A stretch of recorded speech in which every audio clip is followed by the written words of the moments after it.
Myra, we can't I hear hear you. you. Now I can. Thank you. Okay.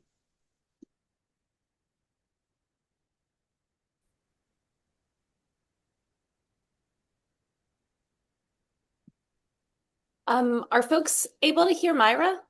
No. No, No. no. No.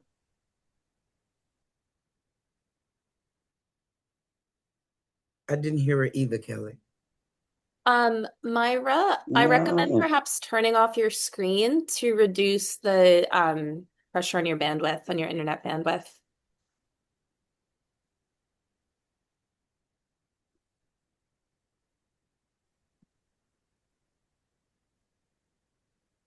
Can't you hear anybody? Well, tech issues, they do happen, don't they? Especially when you're getting ready for a big storm. Um, Yes. Yeah. Helena or Meta, would either of you be able to step in? Yeah. Yeah, we can do whatever we need to make this happen. It's PWE. Our group is There you our go. is that all of us could help anybody anytime, anyway. All right, folks. So we're going to have a little bit of a refresh. Welcome, welcome. And I'm going to pass it over to Meta to officially get us started on our Policy Fellowship webinar. Okay. Hello, everyone. We are really glad y'all are here. Y'all already done heard that it's going to be fire in the barn. So get your seats ready and make sure you got some water to put your fire out. You welcome to our Policy Fellowship Year 7, and this webinar is MIPA and Coalition 101. 101, not 101. These are the logistics. Is this being recorded? Yes, it is. You can enable closed captioning. Please share questions in the chat. You can also raise your hand and we'll take questions at the end. We are in a meeting mode on Zoom. You can mute and unmute yourselves using star key or your mute button on your phone if you're on your phone. Next slide. Kelly, can you blow that up a little bit for me?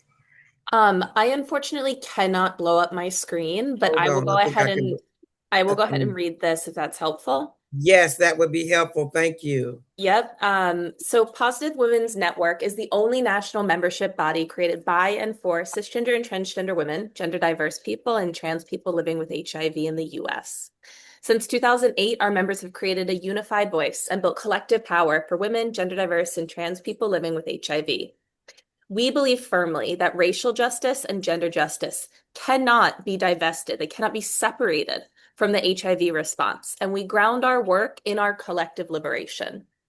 PWN is working hard all day, every day to create a world where all women, gender diverse, and trans people living with HIV can live long, healthy, dignified lives free from stigma, discrimination, and criminalization. And Meta, I'll pass it back to you. Okay, I can see that, guys. Stop. All right, folks, here are our objectives: to learn what MIPA is, which is critically important in this game, and to learn what a strong MIPA driven coalition looks like, and to learn strategies. Hold on, my screen stopped. To learn strategies to navigate coalition challenges. Next slide. And here is our agenda. We're going to do welcome and introductions. We're doing that. And we're going to have the presentation. We're going to have question and answers, our call to action, and then we're going to close. These are our two presenters. I'm Kelly, and I'm glad you got your fingers wiggling, Kelly. Introduce the speakers for me, please. So I'm going to ask the presenters to introduce themselves. And Love it. first, Stephen, I'm going to pass it over to you. Who are you? Welcome. I'm so glad you're here. I am very happy to be here. Who am I? I am a huge fan of the Positives Women's Network. I'm a cisgender gay Latino male living with HIV, longtime survivor now for more than 30 years. I'm the son of a mother who had HIV, who didn't live long enough to see the days when we had antiretrovirals.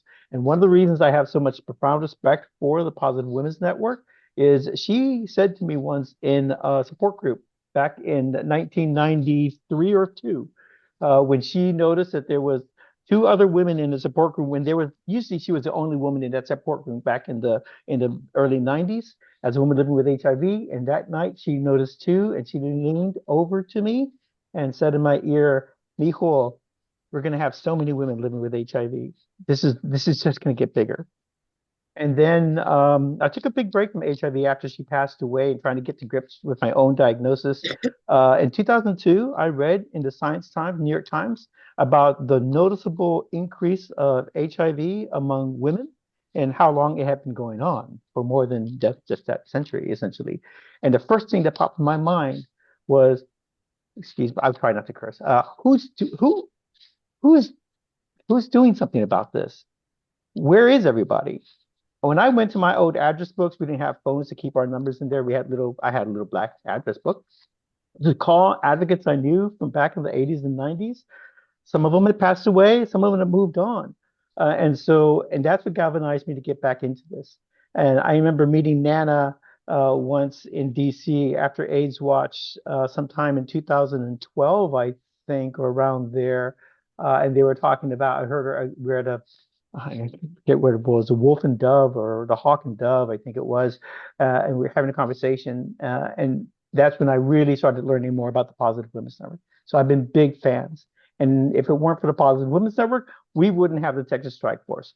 That's a little bit who I am. I get involved at the city level, the county level, the state level, and the national level with HIV advocacy. I sit on the ARV guidelines panel. I'm one of the 4 community panelists there. I sit on our ADAP advisory board here in Texas, and I've been part of our planning council for years, over 2 decades here in Houston also. So that's a little bit about me. I'm handing it on over to Melanie.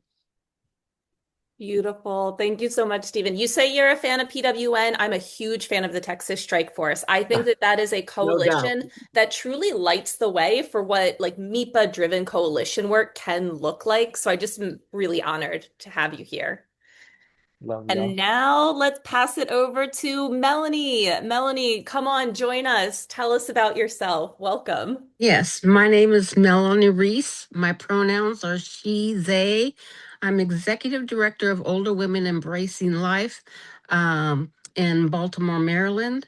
And I sit on several coalitions, but the Maryland Coalition to Decriminalize and Modernize HIV is the coalition that in 2025 repealed our HIV specific criminal law in Maryland. And it's the coalition work because I have been doing work to remove that law for 15 years. But getting involved in the coalition helped bring it to fruition. And I was led to that coalition by Tammy Haas from the Sarah Project. And so that's how I got involved in coalition work and not just little mini grassroots trying to get things done. Because power is necessary. And that's what coalition work is all about. So I'm Positive Women Network's Maryland State Lead. And I met Nana at AIDS Watch in 2012. No, it wasn't 2012. It was 2009 because they were running around signing people up for PWN. And I signed on the dotted line because I was so shocked to see women, other women living with HIV, trying to organize and do something for us and about us because we were left out of the conversations and the strategies to have wholeness, wellness, and dignified and quality of life. So that's me. Yes, Melanie, flowers, flowers, flowers. If you haven't sent your flowers to Melanie, throw them in the chat, please. Really showing the way for what powerful coalition work can look like and achieving something that takes, as you said, like 15 years to achieve. That is a long-term power building strategy. and I cannot wait to hear more from you about it. And with Thank you, that, Kelly. I'm passing it back to you, Meta. Okay, so fighting for our lives. Recommendations for people with AIDS. Form caucuses. Hold on, this thing keeps popping I up. think this Form might caucuses. I I'm think this sorry. might this I might be think, Stephen and Melanie's slide. Oh, yeah. what you know? Hold on. Let me take a back seat to the pros, folks. Go ahead, Stephen. We were going to go ahead and let you just read it off, and then we were going to interject. At one point, Not one of on my your life, sir. Not on your life. Melanie and I at one point decided that we would ask folks to, if they wanted to read this, we were happy to read these off. These are the recommendations for people with HIV from 1983 in the Denver Principles at the second event where they were having LGBT health conferences. They had their first one dealing with HIV. And so when folks were essentially not listening or asking how we were feeling, the advocates that were there took the stage on the very last day and wrote up these recommendations for everyone. They're recommendations for people with HIV, for the general public, for the institutions that help us, but these are the ones that are recommended for us, and these are the ones that give us our legitimacy for anything we do in HIV advocacy. Because we are recommended, we are told, we are informed about forming our own caucuses, to choose our own representatives, to deal with the media, to choose our own agendas, and plan our own strategies. That's what they've asked us to do, and that's what we try to do today.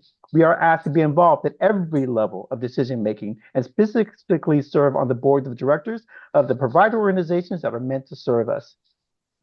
We are asked to be taken with equal credibility as other participants, so that our lived experience is taken seriously, so that our knowledge that we gain from those experiences are taken into account when it comes to setting up the systems that are meant to care for us. These three recommendations, and there's a fourth one as well, but these recommendations are what we use to help drive home what we try to do with meaningful involvement of people with HIV for MIPA.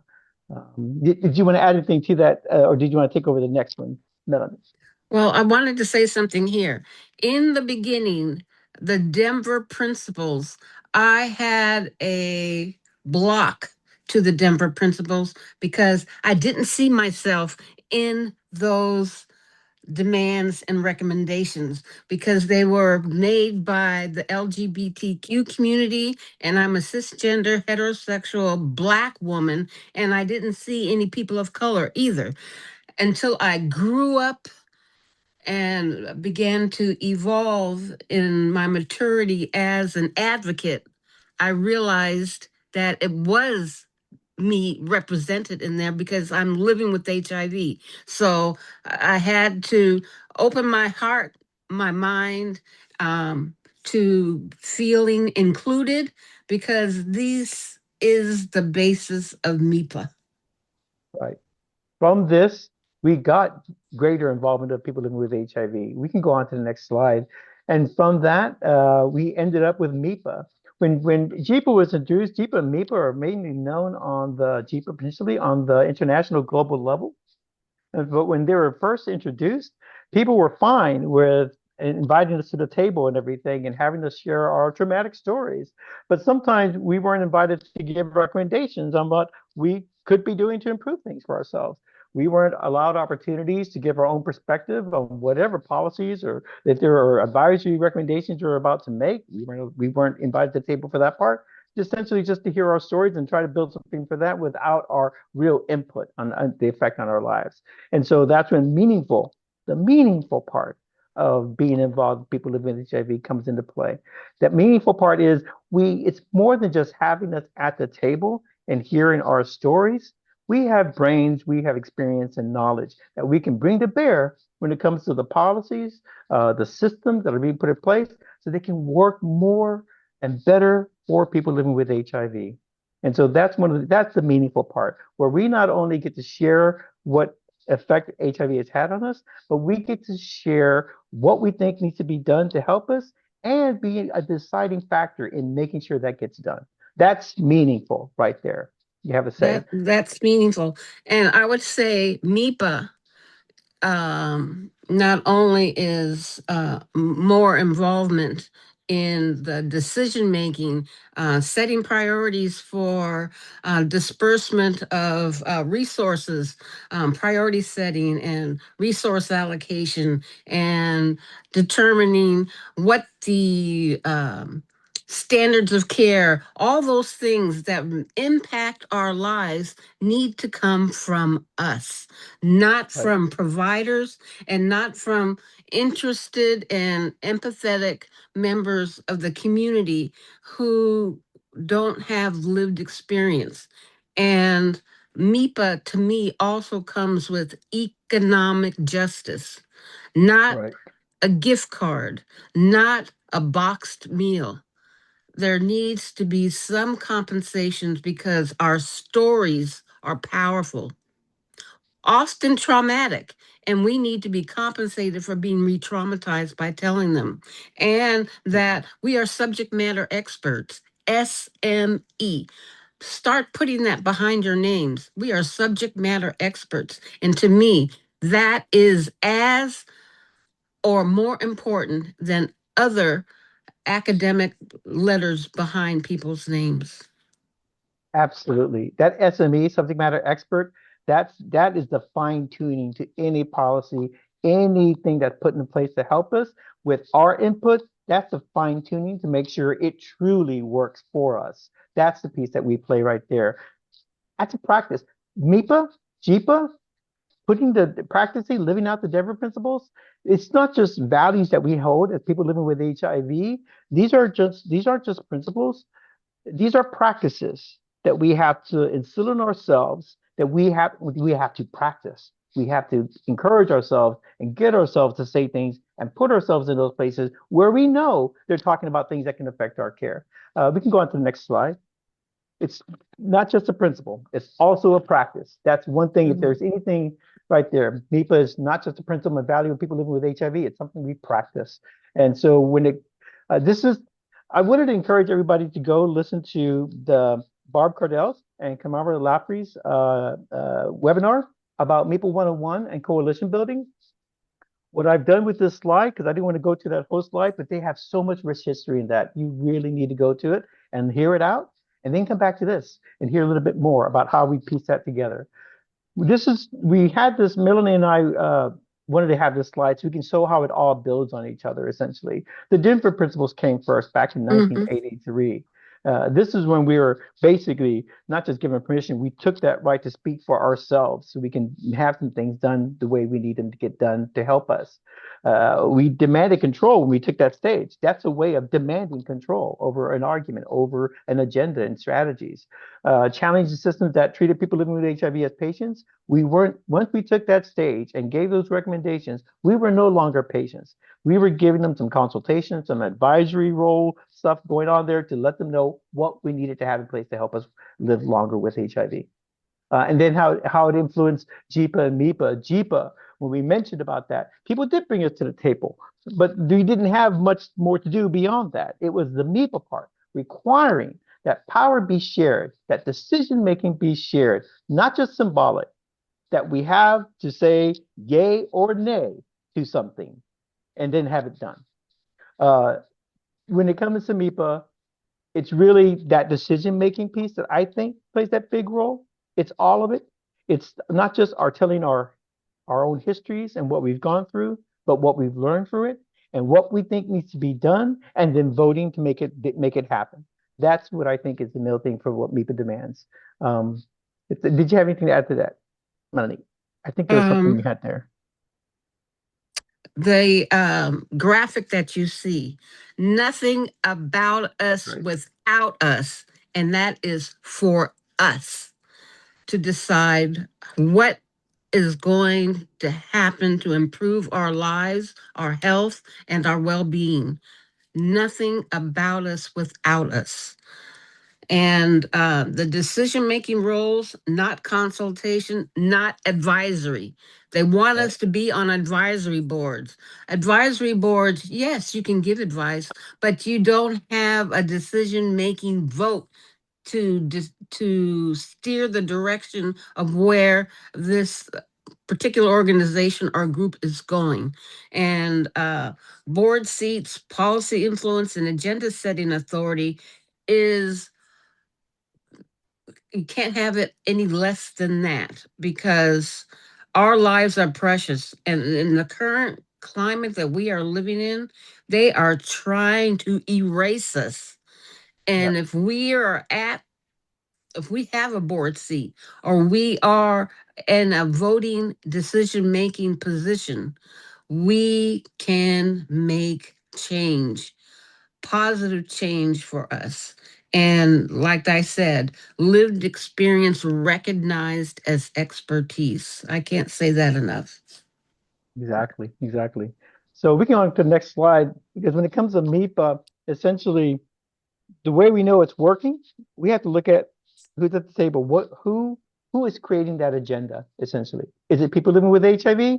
Check. That's part of MIPA.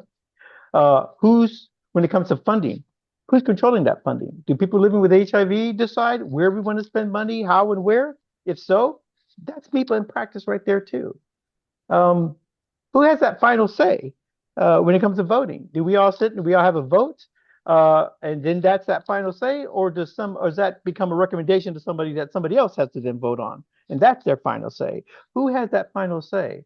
If it's people living with HIV, you check that box, then yes, those three things right there. Who is controlling the funding? Who's controlling the agenda? Who's making decisions about funding and what we're going to be doing? Who's making the final say about any of that stuff? If it's people living with HIV, then MIPA is being fulfilled. If the answer to that is no, then you might need to look at that and figure out how is it we get more involved to have a play there, because then MIPA may not be fully fulfilled. Let's go on to the next slide. This one. No, let's leave it on this slide. Let's go back to the previous. Thank you so much. I'm not sure if you wanted to start with this one, Melanie, or did you want me to start? Yes. Resilience, sustaining leadership over time. Leadership emerged amid illness, death, and trauma and loss. Burnout and professionalism weakened community engagement.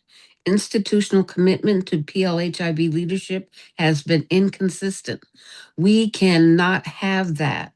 That's why we are in the state of flux that we're in, where we are fighting for our lives because they have refused to put us in the position to make the decisions that would save our lives and the lives of others. And resilience, sustaining leadership over time, is also resilience, saving our own lives so that we can live to continue to fight, to make sure that we don't lose ground that we have fought so hard to gain. Mm-hmm. Absolutely. When it comes to resilience, I know people have heard me say I have issues with the idea of resilience, and I appreciate the compliments. I do. When someone says they admire our resilience as people living with HIV, one of the things that pops in my mind is, if you admire our resilience, really think about what you're admiring. You're admiring our ability to overcome systems that could have killed us. You are admiring our ability to sustain the fight that we have for our own lives and those of others, in spite of funding being cut and some of our community not being listened to, or even wanting to be people wanting to treat them. We've lived through that. If you're admiring our resilience, look at the things that you're admiring that we are getting through. Focus on those things so that we don't have to struggle as hard. That's the thing about resilience that gets me. Resilience on people is one thing. We need to build the same kind of resilience within the systems of care that are meant to help us. Those systems of care that are there to help us need to have their own sense of resilience, that they don't cave when funding gets reprioritized, that they don't cave when someone says, don't help those folks of trans experience, that they don't cave when people say, I'm sorry, unless you're a citizen, you can't get medical care here. That's what I'm talking about. Mm-hmm. Those things you admire that we get through, that we're so resilient about, do something about those things. Build resilience into your own systems so that we don't have to go through that. That's the thing. That's the switch I'd like to have happen when it comes to the idea of resilience. Let's build resilience into the systems of care that are meant to help us, instead of expecting it from the people who are meant to help. That's the main thing. I agree with you, Stephen. But resilience is a thing that we do because we're Yeah, we still have to. here. We're still here. And the ongoing charge of MIPA, we need to build systems that support, not extract PLHIV leadership. We need to Absolutely. invest in healing, capacity, and longevity. And that's what we're fighting for now because we are aging with HIV and there's no system really in place that implements the services, the resources, and the structure that we need to age gracefully with dignity and with a quality of life. Right. So MIPA isn't just about inclusion. It isn't just a demand. It is really about redistributing the idea of the levers of power and sharing that power. It's about the legitimacy that we have having lived through some of this traumatic experience. It's about sustainability, not of our own efforts, but of the systems of care that are meant to help us. So when what true meaningful involvement with people with HIV asks is, who is it that gets supported to lead in the long term? Is it people living with HIV?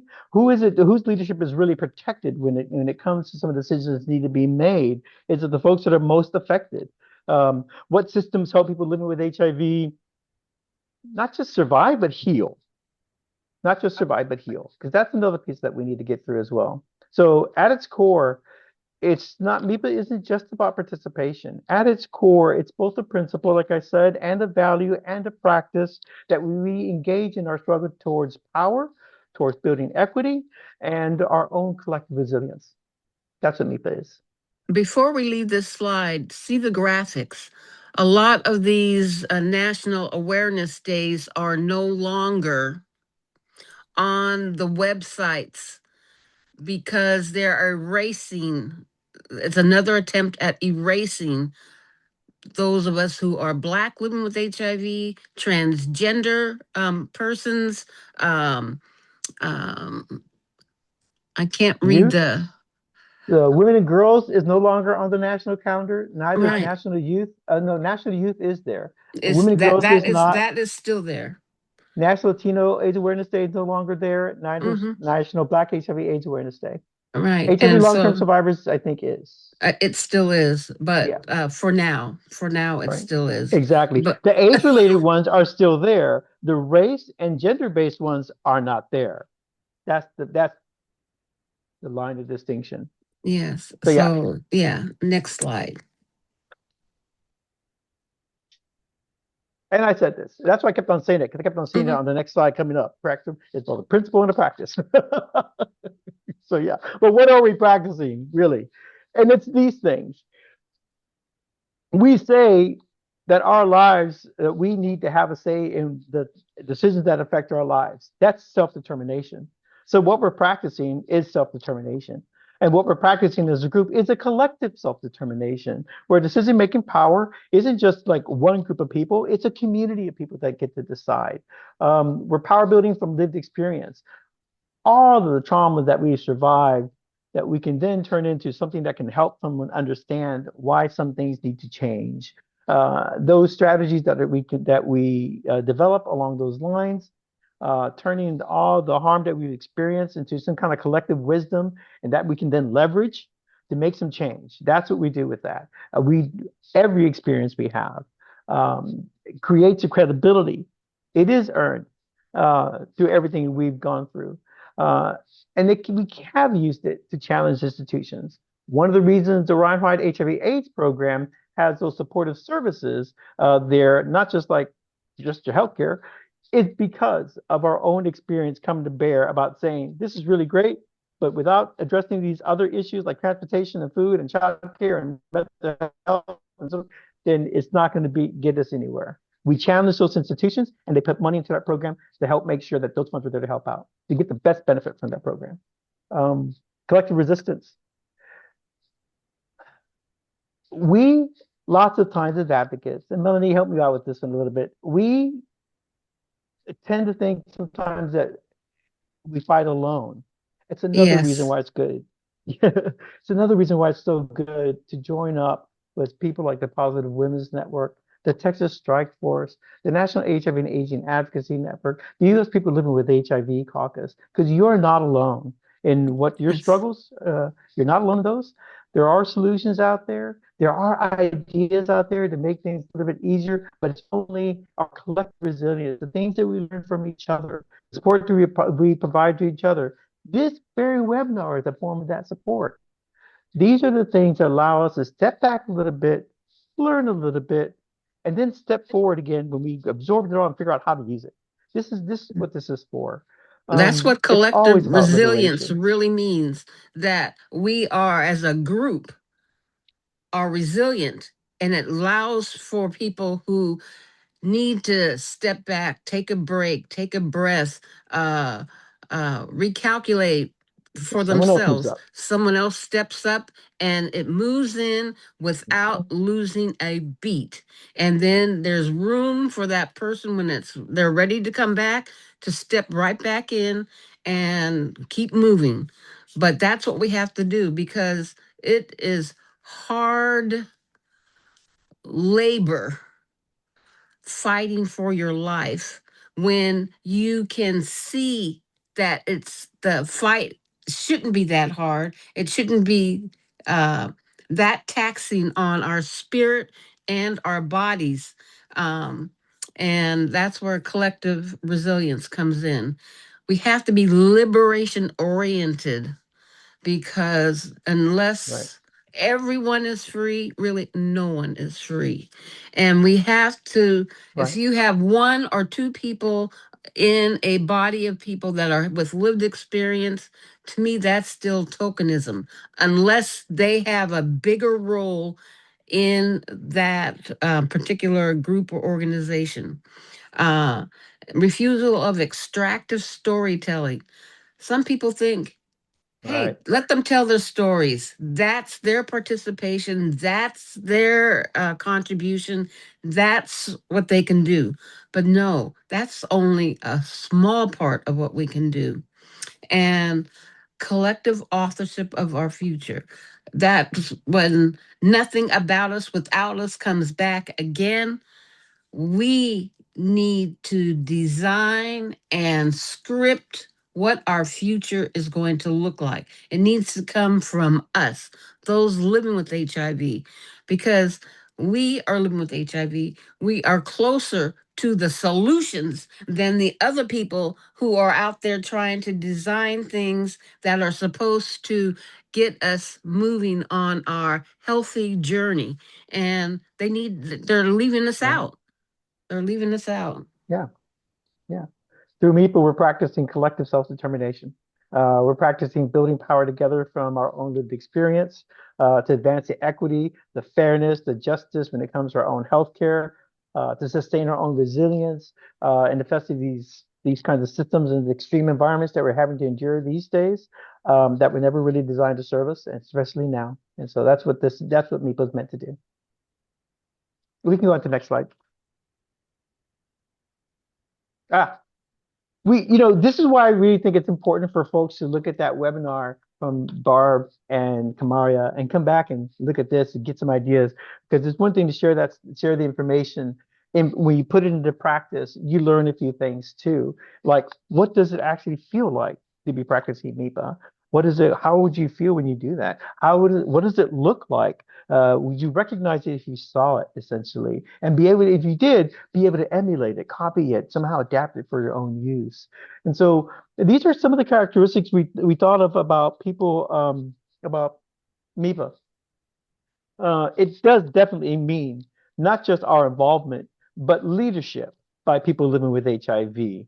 Like I said, I'm part of the Texas Strike Force, and thank you all for being such big fans. You are all welcome to join and sit in our meetings when Yes, we're because trying to hash some hey, things out. Yeah, Melanie, go ahead, share I'm a member of the Texas Strike Force. I don't get involved in anything that's on the ground, but anything that can be done from a distance, I attend the meetings. I share my experiences and my ideas, and so I am a proud Texas Strike Force member. Yeah, So you we can want to join. hear. You can Yeah. join. So what we have here are basically some living examples of MIPA in practice. It's just what we've done with the Texas Strike Force is the best way to put that. And so leadership by people living with HIV, yes. People living with HIV in the Texas Strike Force have decision-making authority. We're the ones that make the decisions about the agendas, what are we going to focus on, and what kind of arguments we're going to be making. It's held by those that are most impacted. When it came to the idea of abortion being banned here in Texas, as it still is now, when it came to those conversations and the strategy sessions, I encourage other men in the room like myself to take a back seat. That we're impacted by these things too, but the folks most impacted are the ones that need to have the floor. Those are the ones that should be helping us. People of childbearing age make the decisions when it came to that, and so that's how I feel about those things. The folks that are most impacted are the ones from whom we need to hear so that we can learn what we need to do from them to make things better. It's that's a part of shared power and shared decision making. We're defining the agenda, and so that's part of it right there. When I say the community-driven agenda setting, that is really, sometimes if you get into any of our meetings, everyone can be talking at once, and sometimes you can pinpoint some folks, and then we have to settle down and get some things on paper and everything else. But that messiness, to me, that messiness is a sign that community's involved. Because when we have community involved, people will speak up, may speak out of turn, may say things in not the best way that we understand it, but then someone else can pick up on it and build on it. And now we understand it a bit more. It can seem very messy and unstructured, but we can still learn a lot that way. That's the community-driven agenda. It can be very messy. Just let it be messy. Clean it up later. But let it be messy when you're first coming out and all the ideas and everything else. It can be as messy as you want. Clean it up later. Resist that top-down advocacy that tries to keep power rooted in themselves and put it within the people. Let people make those decisions. Anti-tokenism. I think Melanie's already said a lot about that right there. We need to be valued as strategists and advocates, not just as storytellers. We need to be valued as people that can make the best decisions about what to do with our own lives. I'm not sure what more I can say about that, except the issues elevated by the Texas Strike Force reflect the real-time kind of community concerns and harm that's being done here in Texas, whether it comes to medication access delays, whether it's aging with HIV, coverage gaps that are created. Insurance issues. Insurance issues, yes, that Yeah. too. We handled some of that stuff.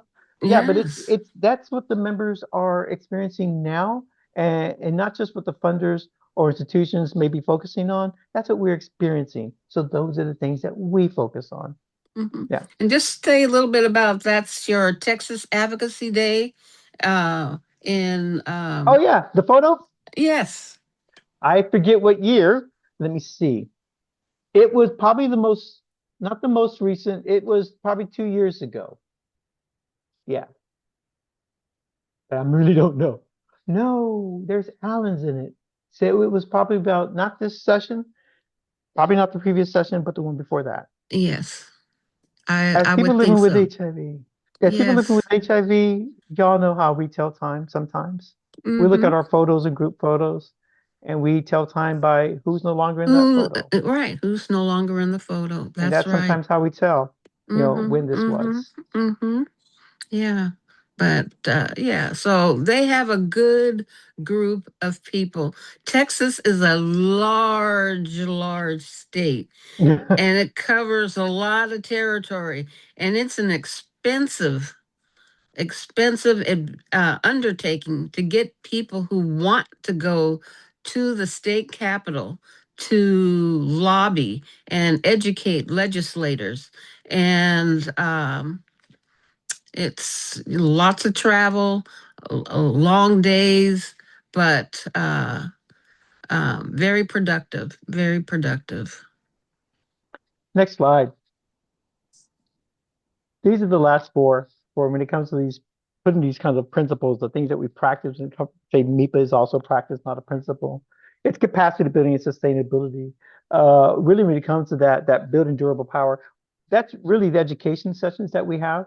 We'll have more during legislative sessions with the Texas Strike Force, getting everybody up to speed, not just with the issues, with the potential solutions, the agendas for strategy and advocacy that we're going to do at the state capitol. That kind of capacity building, those education sessions, that's also MIPA in practice. That's a principle that we live by. We have to do education capacity building. Safe, affirming, and trauma-informed engagement. One of the best groups that I've worked with or been with in the past was Cyril. Cyril lives out this trauma-informed engagement. I had the best experience at HINAC this past year watching that in action, in practice. It's one thing to listen to us and see this, but once you engage in the practice or witness others engaging in the practice to see what it really looks like, to feel what it feels like, um, that's something truly amazing. And Zero Project does this better than anyone I know. Um, that safety they create does enable the participation, does enable people who normally wouldn't speak up and speak out. Without it, power is inaccessible. Um, accountability. Accountability sometimes one of the things that we make sure happens as the Texas Strike Force is that we measure success by the policy impact on our lives, on our improvements to access, on the reduction to the harm, not just on the funding for an organization or the building of a program for an FQHC. We look at how that policy impact on our lives, not just on the organization.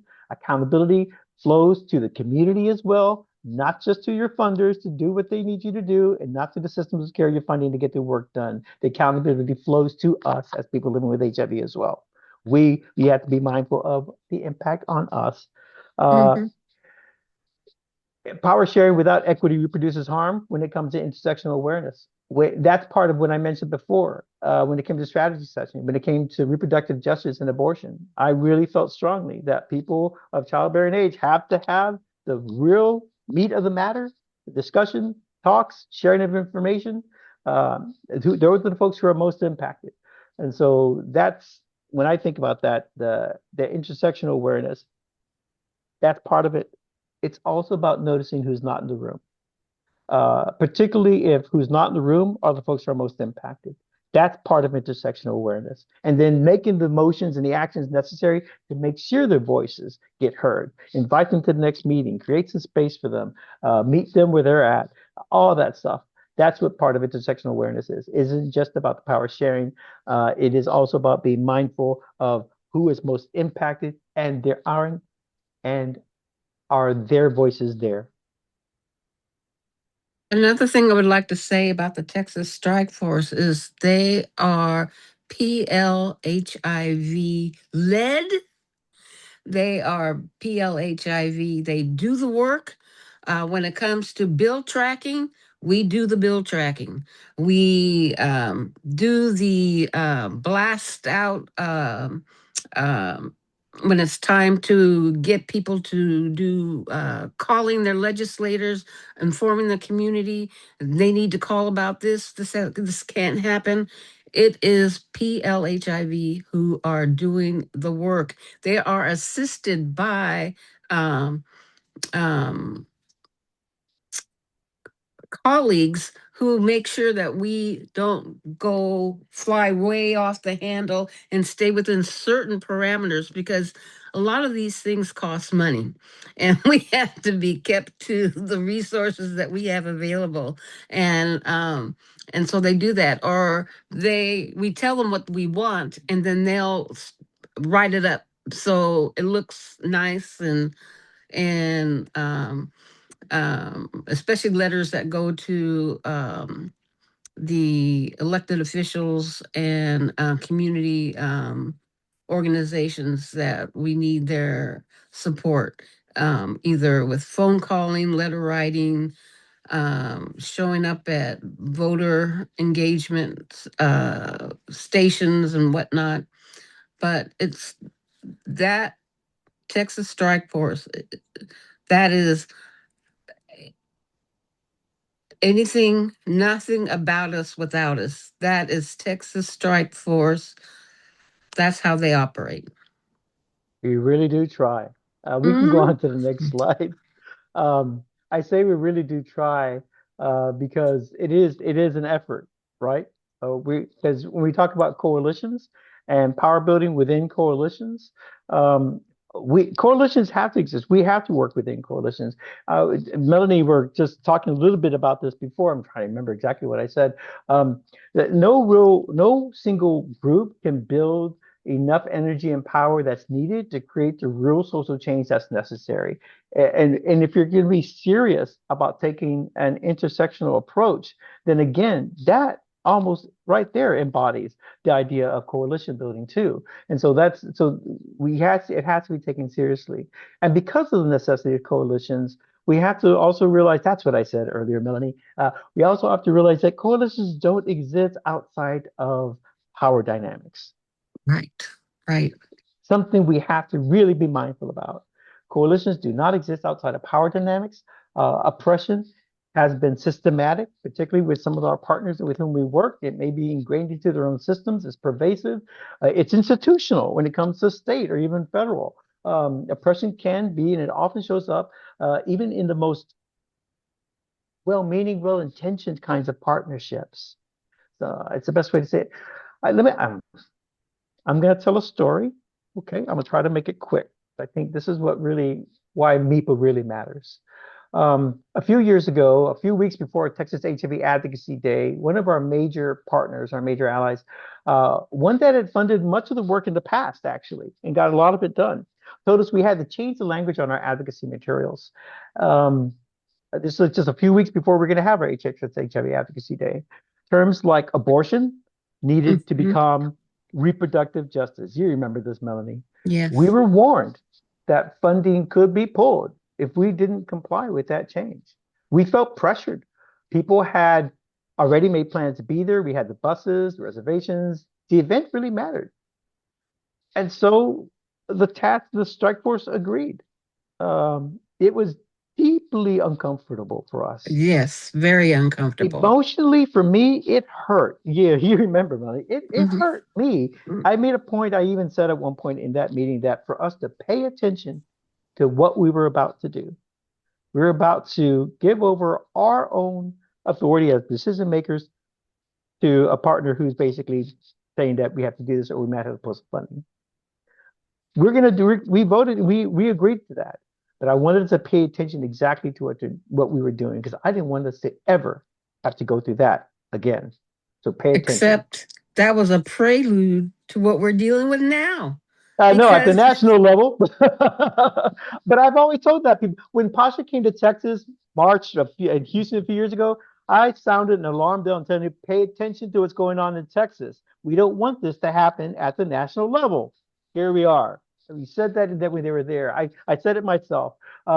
It felt like a group, at that point, it felt not like a group that's not led by people living with HIV, was telling us how to speak about our own bodies, was telling us how to speak about our own lives, about our own survival, the language that we use for our own survival. It reminded many of us, myself truly, about how often decisions about our lives are made without us. That moment revealed power over, not power driven by fear, leverage, or control. It's power over us. And so that was really deeply disturbing. Yes. And the power within part, let's go on to the next slide. We know why coalitions. Did you want to add a little bit to that? I just had to share that story. To read that story to me is a real reason why we have to be mindful of what we practice when it comes to MIPA, because something like that forced us to make a decision we didn't want to have to make.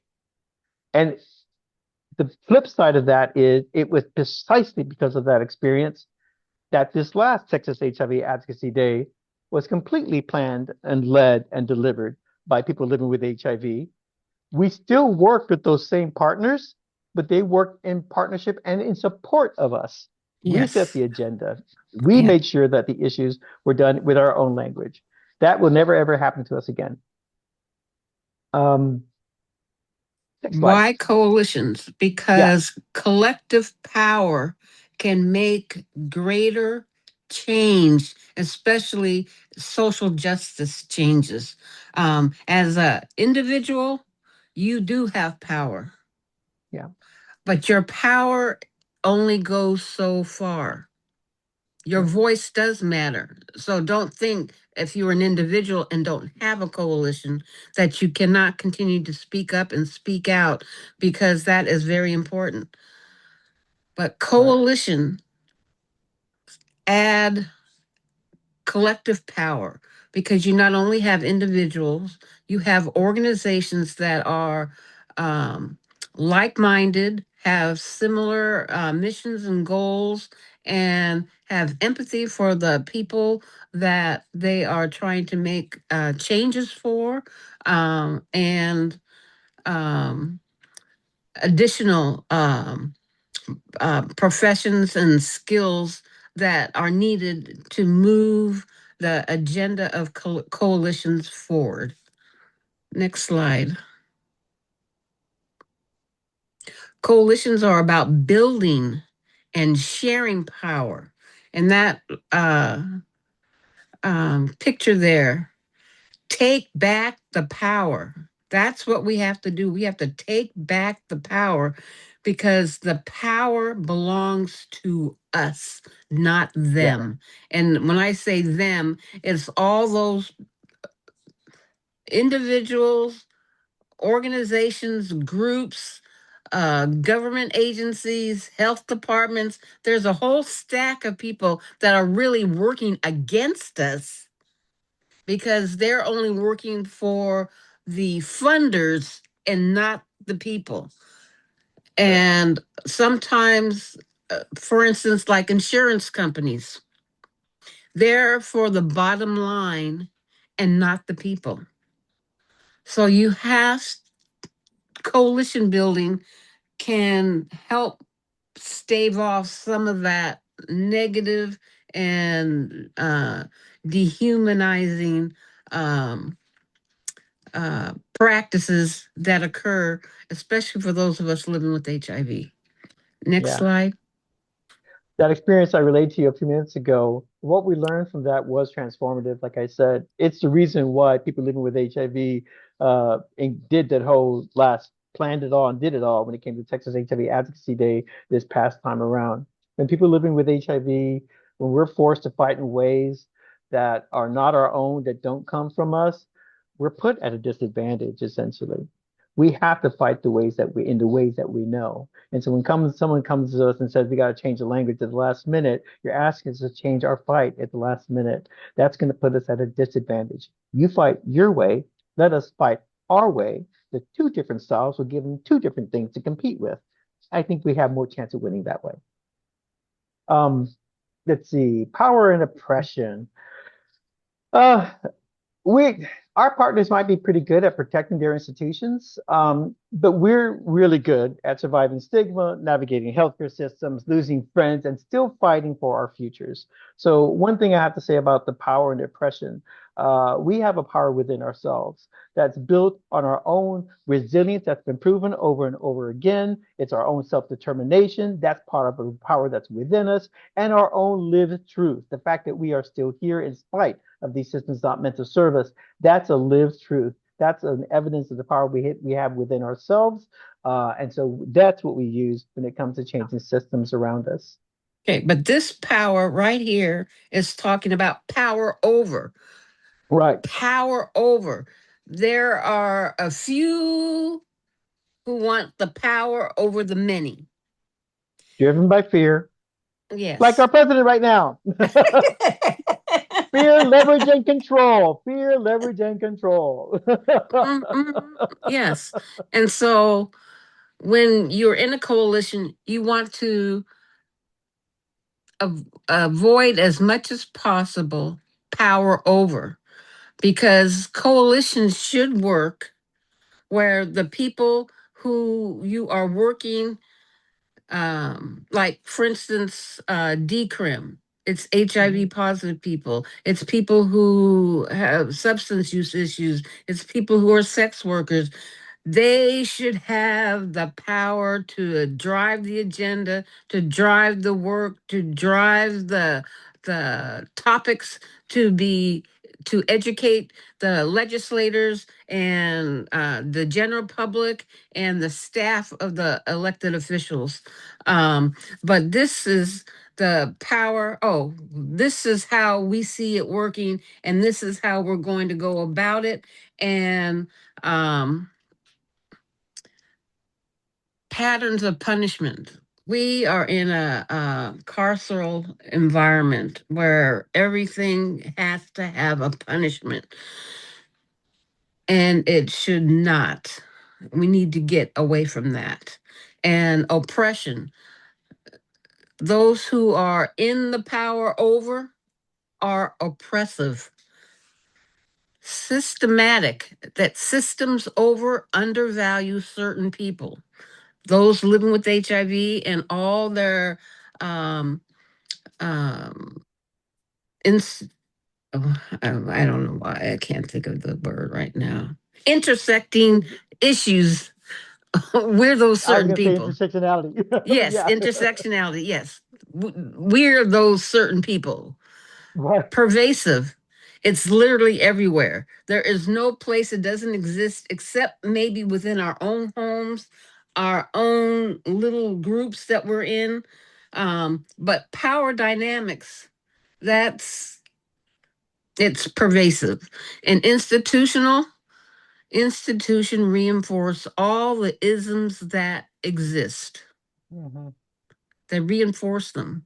And so we want to build coalitions that don't have power over and don't oppress either systemically, pervasively, or institutionally. Yeah. Because maintaining this sort of power that's listed here is maintaining power and privilege for some. And we are not in the some, but we want to inverse. We want to change the power dynamic so that those who are impacted, those whose voices are often not paid attention to, are at the forefront of coalitions. Next slide. You want us to talk about, because you were talking about it, power within. Yeah. Um, yeah, but basically what I mentioned before, it's just working to connection with self, connection with others in greater meaning. But really what it is, it's really about um, using your own lived experience have it play to our strengths. I'm not sure how to say this. Sometimes our own lived experience, just staying within ourselves without sharing with others and everything else, can come across as a failing, maybe a weakness even sometimes. But your lived experience is your truth. It is your history. It is what you've survived. And so that lived experience is not a weakness. It's part of that power within, as I mentioned before. It is. So if you're honest with yourself about what you've survived, there's a truth in that. There's a resilience in that. There's some self-determination in that. That's really what I'm thinking of when it comes to that power within. We cannot forget what we've survived. We cannot forget all the people who aren't with us anymore. That we fight in memory of those who are no longer with us that we still love dearly, and on behalf of each other. Yes, That's yes. part of our own power within, right there. And the sad part is that in doing so, trying to with personal and collective power, able to honor their beliefs, communities, and their dignity, often risking their own safety in order to maintain self-determination. Social change starts here. That's where social change starts. Yeah. Yeah. Next slide.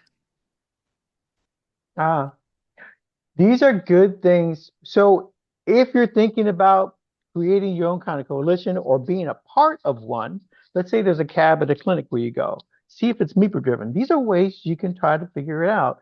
You have to know your role and know what your goals are. So what your goals are. If I were going to be in a clinic cab, my goals are to find out not just about the services, but how well they're working, and then share my own experience accessing those services in contrast to what they're saying, or in complement to what they're saying, depending on what they're saying. But knowing the role, our role, just remember this when it comes to our role and our goals. Our role is not to soften our voices. Our role is to lead, like I said before, with our lived truth. Lead with our experience. That's our role. Don't soften your voices. Don't try to change your language for someone else. You share authentically how you've lived and survived through those conditions so that people can really hear it and feel it and then try to make some changes. And when it comes to examining who built your table and who is sitting at that table, if people living with HIV are present, but we're not part of shaping those decisions, bringing up some decisions, voting on those decisions, then that's not meaningful involvement. If you're part of these groups and people are about to make some decisions and you're the person living with HIV and you didn't get a vote, don't be afraid to raise your hand and, hey, oh, I'd like to vote on that too. They may tell you, oh, I'm sorry, it's just for those folks here. I say feel free to remind them. Or if there's no one living with HIV making a decision here, then this is not meaningfully involving people living with HIV. And from my perspective, as a person living with HIV, lacks a level of legitimacy. Just flat out. I've done that. I've been invited to the table as a result. Try it, just in case, if you see that. When it comes to building relationships, go ahead. I was going to say, I don't wait to be invited to a Right, table. exactly.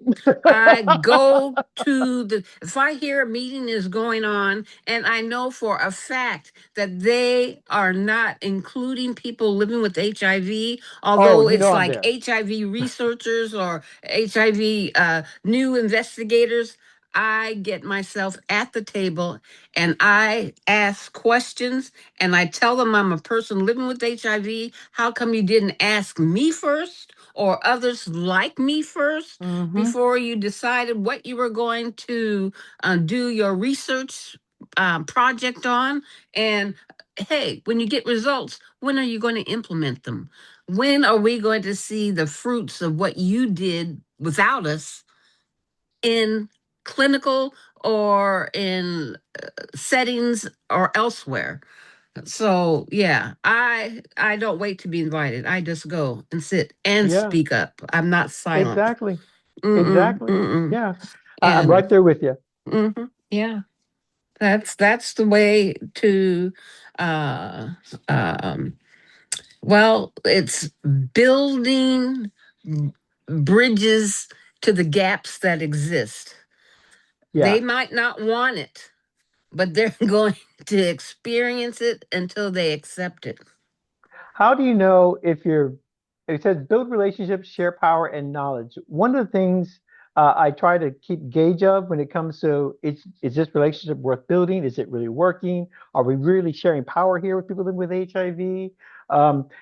If I'm in a group and what we're doing is amplifying what I'm saying or amplifying what they're trying to do, then that's a sign that these are good relationships to be building. We're helping each other out. We're complementing each other.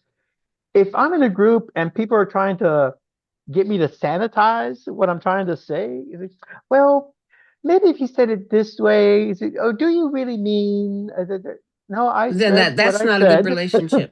Yeah, That is exactly. absolutely not a good Exactly. relationship. Thank you, Melanie, for calling that out. If that's your experience, that's not MIPA in practice, people. If they're trying to sanitize our voices, that's not MIPA in practice. If they're amplifying our voices or what we're trying to do, that's MIPA in practice. That's when it comes to shape, name, and reshape expectations, the practice of the law, the praxis. In our next advocacy day, um, from the one that I said was really traumatic for us. It was people living with HIV, as I said before, that planned it, led it, and defined the message. That's part of reshaping expectations. We had an expectation of trust, which was not fulfilled, and it changed us. And that's an expectation right there that we reshaped. Partners supported us this time around. They did not control our language. That difference was profound. We had more accomplished this legislative round than we had in some of the previous ones. And that's in an increasingly more conservative legislature. Every 2 years in Texas, our legislative body gets even more conservative, not less. And even though it's gotten even more conservative, we got more done in this last iteration of Texas HIV Advocacy Day, with people leading the charge than we've done in some of those other previous ones. That's the difference. The difference can be really profound if you let people living with HIV lead. Next slide. Know your goals, know your role. This is breaking Goals. it down even further. What are you trying to build and what is in your way? That's very important. Long-term or outcome oriented. Your outcome could be short term. That Yes, builds onto a long term. yes, yes. And when the long term, know that results aren't automatic. They don't happen right away. Long term, you have to be able to stick with it until you reach the outcome that you want. Some may happen relatively early on, and some like 15 years working on Maryland's repeal of their HIV specific criminal law. It happened quicker once I joined a coalition that I did not know existed, but I got that from being on social justice um, cohort of several projects, Social Justice Institute, and joined that. And I joined that in late 2022. And in 2025, I our coalition was able to repeal that law, but it took 13 years to get 13 years to get me to the coalition. So I had already known how to stick to it, regardless to the what was happening, all the noise and the roadblocks and the uh, what I would call betrayals, people who say and act like they're with you all along the way until it comes to the vote, and then they don't vote your way. But then roles is also important. You need to get clear and organized. Resist the temptation to do it all. And that is something that I had to learn and am still in the process of learning, because when it's not moving at your rate of speed, you try to say, what else can I do to speed this up? And it's not necessarily for the good of the coalition and not necessarily good for me as an individual, because I put myself at a in jeopardy of burnout, or losing my health, having my health decline. And then we need to add value. Do not duplicate service to a cause, meaning don't reinvent the wheel. Bring what you can, your knowledge, your skills, your experience to the coalition, and not uh, try to say, oh, over here we did it this way. No, you go in the coalition, and in that dynamic, you need to bring your value and not try to duplicate something you did somewhere else and try to fit it into this particular coalition, because it can make roadblocks that there are going to be roadblocks, but you don't need to bring any additional roadblocks to the coalition. Adding value, do not duplicate service to a cost. Yeah, next slide. I see that as Yeah, the health department, you bring the data so we can show our legislators. We're going to bring the story and the ideas and solutions. Bring some solutions too if you want, but I know we will. That's part of adding value. I'm not going to bring data myself. If you're going to bring the data, don't bother trying to share a story that you didn't live. Let me do that. And we help each other and complement each other to get something happening. Examine who built your table and who's sitting at it. Remember the influence of oppression on our lives and movements. Whose stories have we organized on top of? That's really important. All of our history is built up on top of itself. All of our history. It is buried underneath us for miles. So whose stories have we organized on top of? Depending on the issue, I always think who is most impacted by that. It may not be men, it may not be women, it may be young folks, it may be older folks, but who is that is most impacted? Those are the stories that we have to organize around when it comes to any advocacy we need to happen. How can we honor the work it took to get to this point and add the new skills and stories necessary to move forward? These days, that was a harder question to answer for me to answer 5, 6 years ago. No, yeah, about not even, yeah, 5, 6 years ago, and even a decade ago was a hard question for me to answer. These days, with what's going on, the way we can honor the work that got us to this point is to hold the line. Hold that line. Don't let them erase us. Don't let them erase our data. Don't let them get away with any of that. That is part of what we can do today. Don't let them erode the systems of care that we developed that's worked well for us. The ones that aren't working for us, let us continue working on those so they can work well for us. Absolutely. That's part of the adding the new skills and stories that are necessary to move forward. Address the things that are currently still not working for us.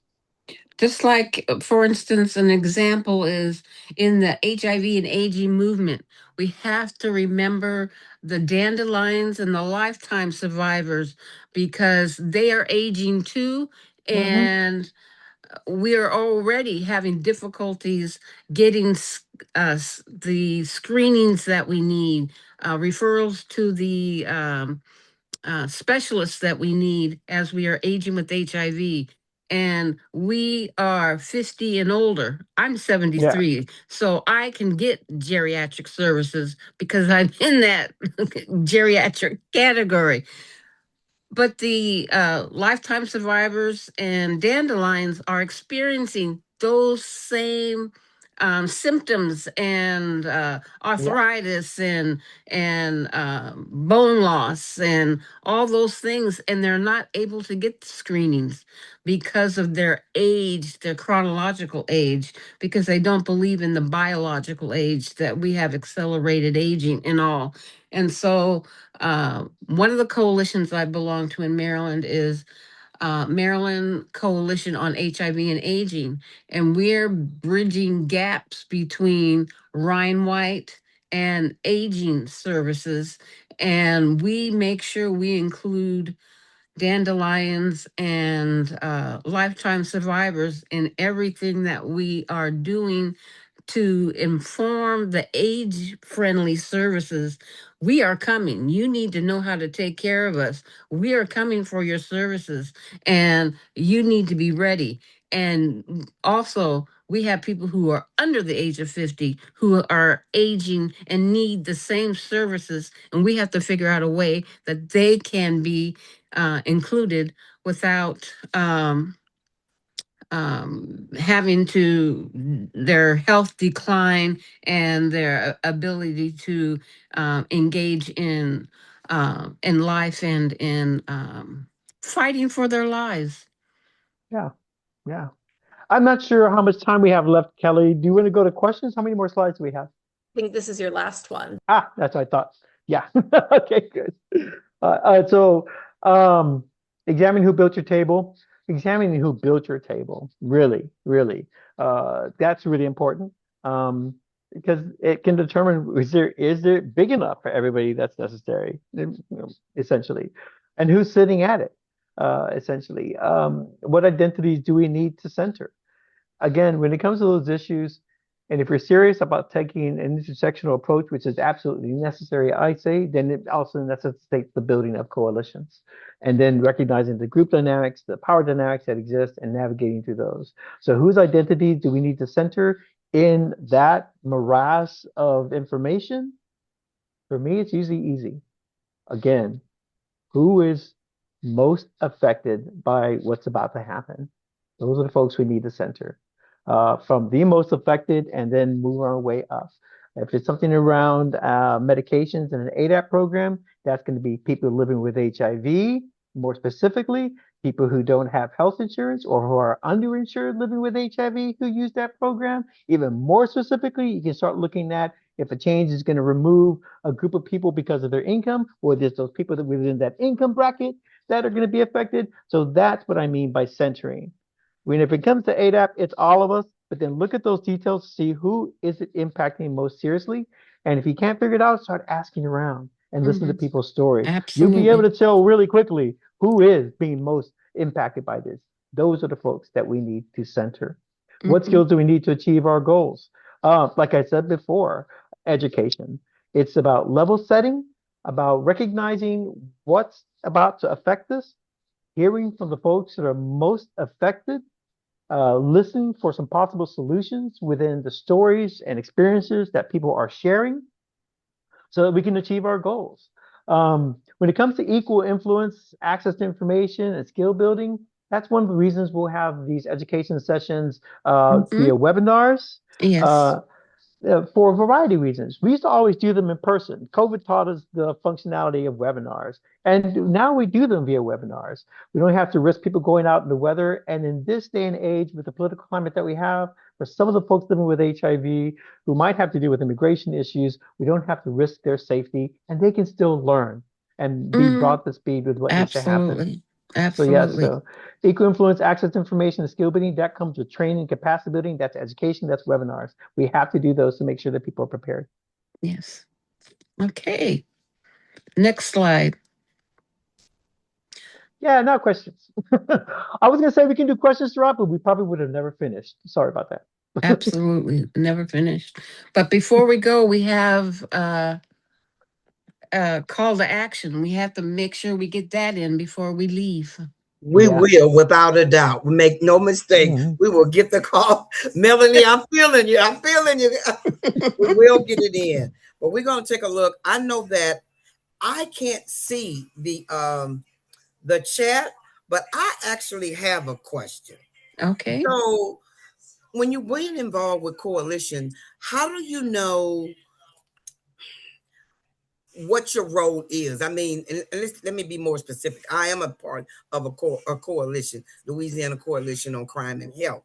And although I have the ability to speak, I don't necessarily think that that's a good role for me in the coalition. How do you determine what your best role is? You've answered it partly, Meta, right there. If you know that the speaking up part really isn't it, that's one you don't have to worry about because Okay. just pick from one of the others. One of the others could be you could be there, whether if you're doing like a public comment or a session with with an elected official, you can be there as part of the body of people that are meeting with that legislator. Let them know Okay. whether or not you live in their district, that you're bringing more bodies to the issue so they can know it's not this person here that's talking, it's also this person sitting next to them too, who's watching me Mhm. like a hawk and going and making sure I'm not making any faces. that's Okay. that's a role you Okay. can play too.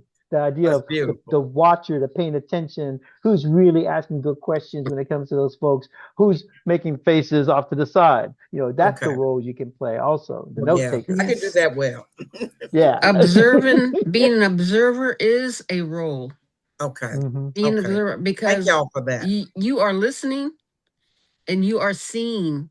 So you can, somebody who is speaking up, you can say to them, this is what I've observed, and let them know. That's why you're not speaking in the crowd, you're Okay. Okay. speaking to an individual. That's going to impact the coalition work. Thank you Yeah. so much, Melanie. I think there's a hand, but Okay, Kelly, Evelyn had her hand up yes, first. Evelyn was first. Evelyn, let me get Evelyn first, and then Angie, I'll get you. Evelyn, You're on Hey, mute. Evelyn, you on mute, girl. We can't hear you. I know. There you I go. was adjusting. You can hear me now, right? Yes. Yes, Yeah. yes. Got to give me a moment to adjust. Hello, people. Hello. Hey. Hi. So my name, as you see, is Evelyn Lambkin. Foundationally, it has become Lady Alva. I am the Hummingbirds, Lady Alva, CEO, and I started it because of my diagnosis. Oh, I'm getting emotional. That's new. Of being Happens. diagnosed with AIDS in 2010, I think was 2010, 2011. And that was a real nightmare, real scare. I didn't know much about the disease at that time because I didn't keep in breast with it, educationally for knowledge. Because I was outside of the box, quote unquote, of what they said. Who's gonna get it? Who's getting it? And all of that, and how I lived my life and who I am. So lo and behold, we know what happened. It became an epidemic, and heterosexuals got it from their spouses, mates, whatever, so forth and so on. And that is my situation. So it was about 2010, 2011 when I was diagnosed. Very devastating. So I took that devastation and decided to do something with it, which is how the Hummingbirds came about. And my focal goal is advocating for women living positively with HIV.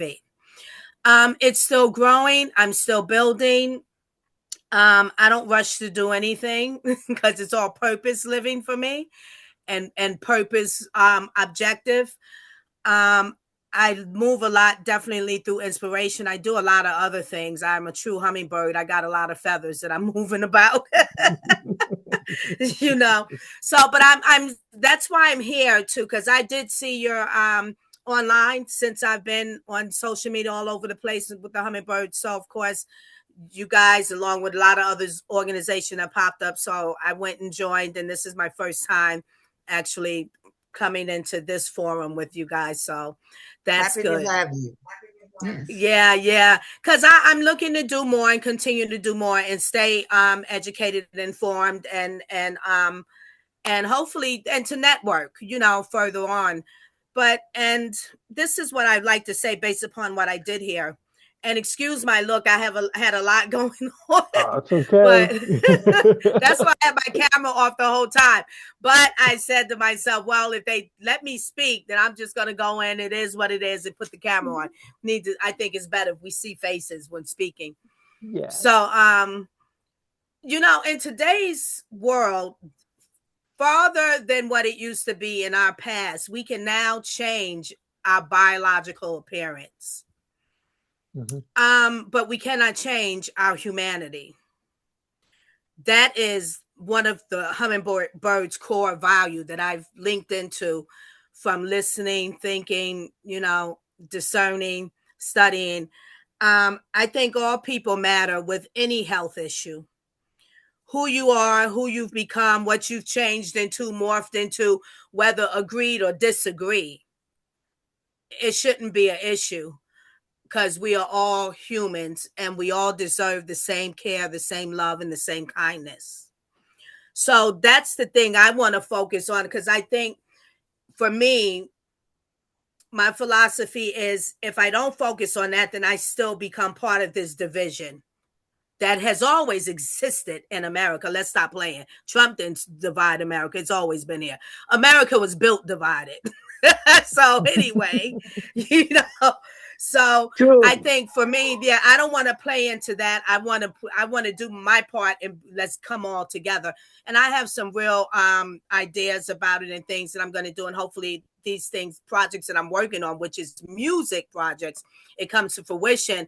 And I'm going to call all people of all colors, ethnicities, genders to come and participate if possible in this musical genre that I hope that I'm going to complete. I'm not going to say I hope that I'm going to complete and it gets out there. Make sure you keep us in the loop. Absolutely. Will do. Thank you. Somebody in the chat says they want to connect with you, Evelyn. Oh, sure. I love it. It keeps me encouraged, and sometimes we need the help because it's just little old me. And then I had to learn how to do social media. I was not on social media at all. Just You I should had put a your information in the page. chat, Evelyn. I will. I had like a Good. Facebook page, and Okay. it was just for family. But anyway, one other point that you guys mentioned, I do believe, and I agree 100%.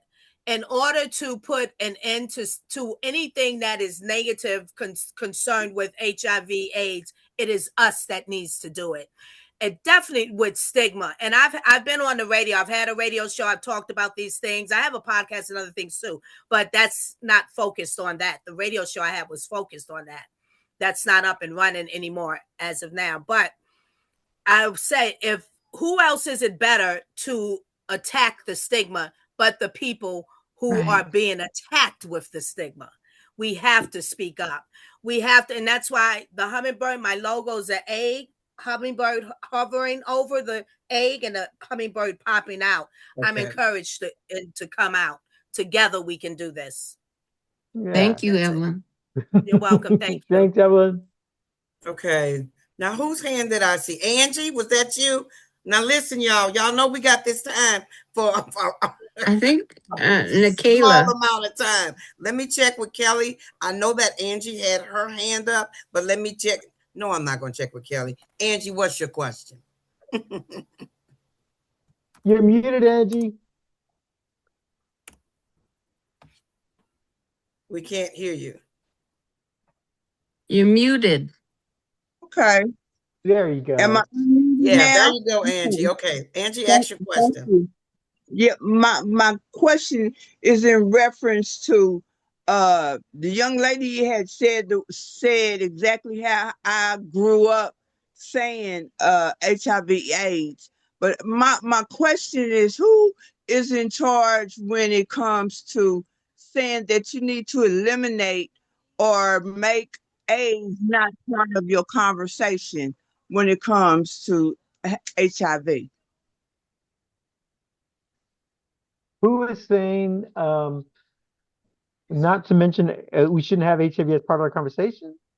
Is that what she No, asked, as Angie? the Okay. word AIDS, Yeah. it added to information, brochures. They prefer you to not put AIDS. They just want you Oh, to reflect on the HIV. And I was just in question that who makes those identity changes, because a person living with AIDS, to me, it just adds another stigma when they don't want you to put it on the word with HIV. right. And I I just want understand. to know who's in charge of that. Angie, I think for me, I'm going to let Melanie get a hit at that, but I think this is your truth. I think you are in control of what goes on a brochure you send out. I really, really do. Because I got an AIDS diagnosis myself at the gate, and I've been here over 25 years. I think Yeah. it's up to you. I think it's totally up to you. Okay. Yes. I second Okay. what Meta said. You don't need Me permission too. to be yourself. Exactly. Okay. Exactly. Two. You do it yourself, Angeli, and then you know who said it. You did. And that's You what we did. should be Nah. saying. You. Very good. I think another reason why they did that is because a lot of people think everybody has AIDS, and that it has nothing to do with HIV. In order to have an AIDS diagnosis, you have to have HIV. It's because That's a it's prerequisite. yeah. But when you're Prerequisite. diagnosed, you were diagnosed late, so you Right. didn't realize. They just said you have an AIDS diagnosis, And that's but just because of a CD4, and that's just a yeah, number right, that right, created that. right. So, Angie, it's up to you. You live Yes. your own truth. Okay, Okay. y'all, I think we got time for maybe we're going a Nikayla. little late. We're going to go up. I think Nikayla's our yes. next one. Yeah. Okay, that's it. Hey, But y'all, I Kelly, just, my boss, so y'all listen to her, okay? I just wanted to say I love the presentation, and one of the big words that I want to carry for this for me is power, because I noticed in advocacy, living in the South and being a Black transgender woman, that my voice does matter and my story has the power to change minds, even in the legislature. And I also have one quick question: is the Denver principles, are they going to be updated? Is anybody working on that, or how Some does people that work?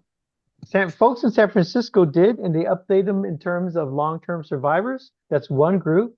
Um, and in some ways, if you look at the U.S. people living with HIV caucuses demanding better document, that can see not only do you see Denver principles in practice, but you even see again some updating there too, because it includes information like quality of life as well. So that's the quality, the idea of quality of life that we can talk about quality of life as we age and everything. Uh, we have to recognize all the people didn't get this opportunity to experience that. My parents, some of my friends, and so on. It is something big that we, and so yeah. So yeah, does that help, Nikayla? Yes, it does. Thank you for that. And Kelly is going to send it out via email, guys, so y'all will be able to have access to it. Now, before we do anything else or anything else is said, I am going to do the call to action. Okay. Here you How go. about that? Is that okay? Yes. All right. The call to action. Here is our call to action.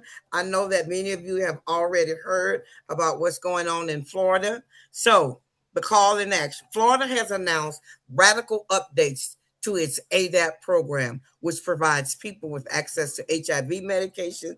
It is set to go in effect March 1st. That's not far. Florida is changing the eligibility requirements, eliminating insurance premium assistance, eliminating single tablet regimes, and eliminating the rebate model.